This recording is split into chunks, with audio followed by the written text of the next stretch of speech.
to part 3 of Effective Screencast, Imagery and Sound. A picture is worth 1,000 words. You had to know I was going to say that eventually in this presentation. Images are the most important part of your presentation. They also take the most time. If you take one thing away from this presentation today, please take this with you. Good presentations have harmonious images. Deriving harmony between your images and your words is really the reason to take time searching for just the right image. Look for images that speak to your point. Images will make a lasting impression upon your viewers, much more than text and bullet points ever will. For the most part, I think text slides should be banned in presentations, except for subtopic separator slides that inform your audience of the topic of your next section. Here's a little graph to illustrate it for you. This shows the relationship between PowerPoint text-only slides and the number of sleeping audience members. As the amount of text rises on the PowerPoint, the number of sleeping audience members also rises. Okay, that was just in jest, but you get the point, don't you? Images can display both information and emotion. That's why Life magazine and National Geographic became so successful. Here we have an image of a flash mob in San Francisco at the end of January 2007, when some Americans were advocating impeaching President Bush from office. Such an image has an impact, just in knowing that people took the time to organize themselves to stand in formation on the beach in order to create this image. They were serious about their message, and the image illustrates that fact. Exactly what information and emotion varies with how you display the image. People always make connections between the images you show and the story you tell. Your job is to give them quality material that promotes the connections you want them to make so they can follow your train of thought. Images like this that are contained on screen are also contained emotionally.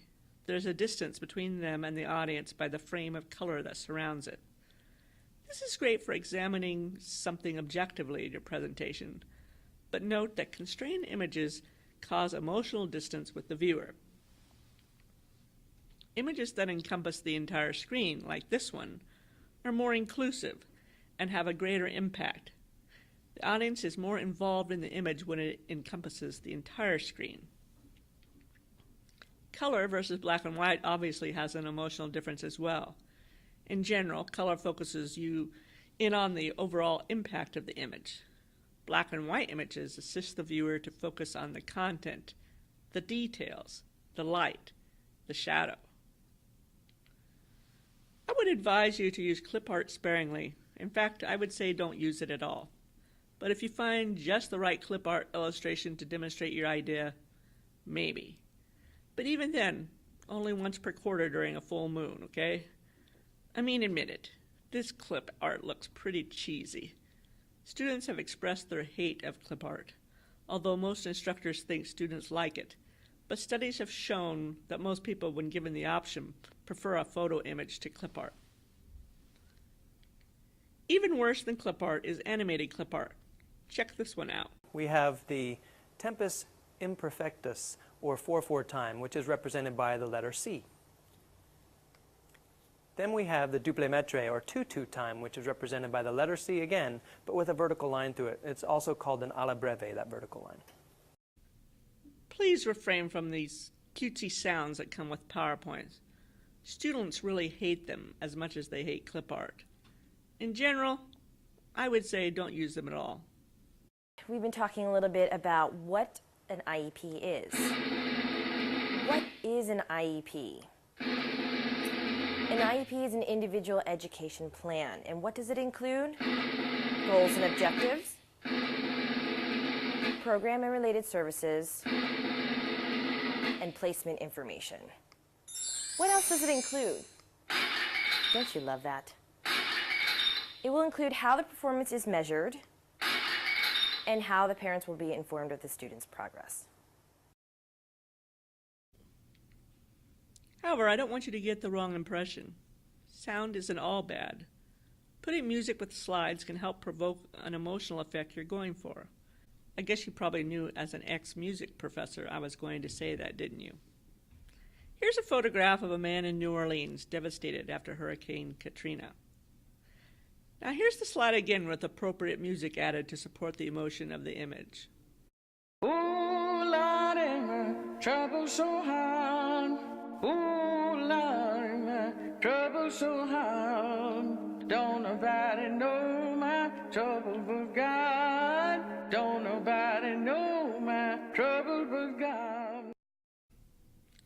The blues with New Orleans' physical devastation makes a much stronger message here than the image alone.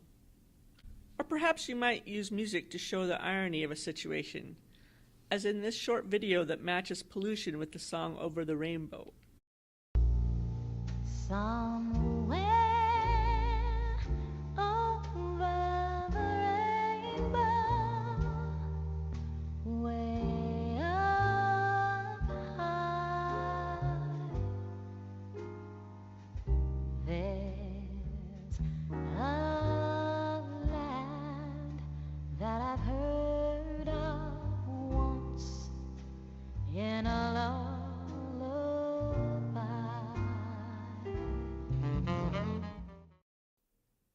Break up the monotony. Sometimes you need to break up the monotony during a screencast. Throw in a question or a series of questions to allow your students to assess their understanding about what you discussed so far. Here's an example from Lee McFarland's lectures. He teaches mechanical engineering at Cal Poly, where he displays an image and he makes a statement or asks a question, and then he brings in the answer to the statement through animation.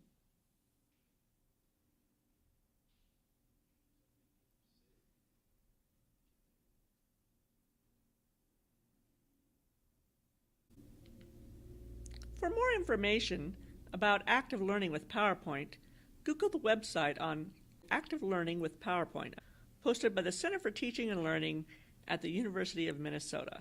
There's a lot of great stuff there. Even when using transparencies, there is room for improvement in one's teaching methods. Check this out.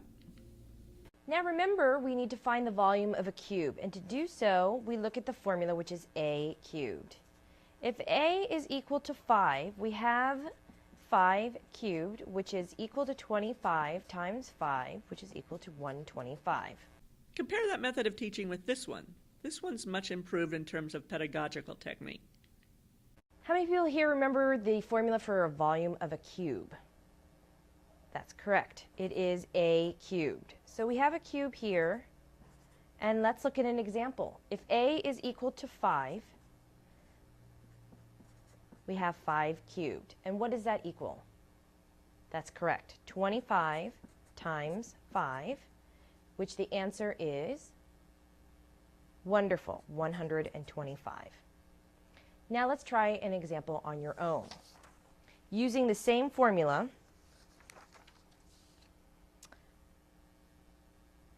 let's take a look at if a was equal to 8. Let's figure that out by yourselves. So let me ask you, which one were you most engaged with?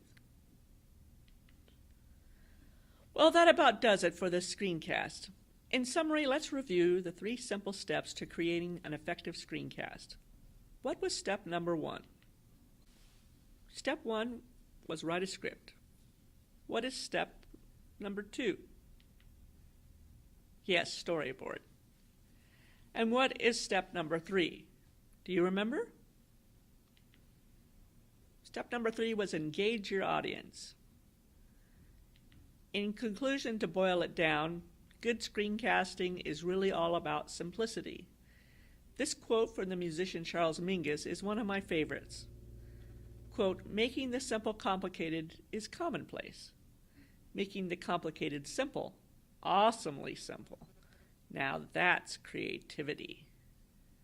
Unquote. Now it's up to you. When you create your screencast, edit them well and make them awesomely simple. Be awesomely engaging. Be an awesome instructor.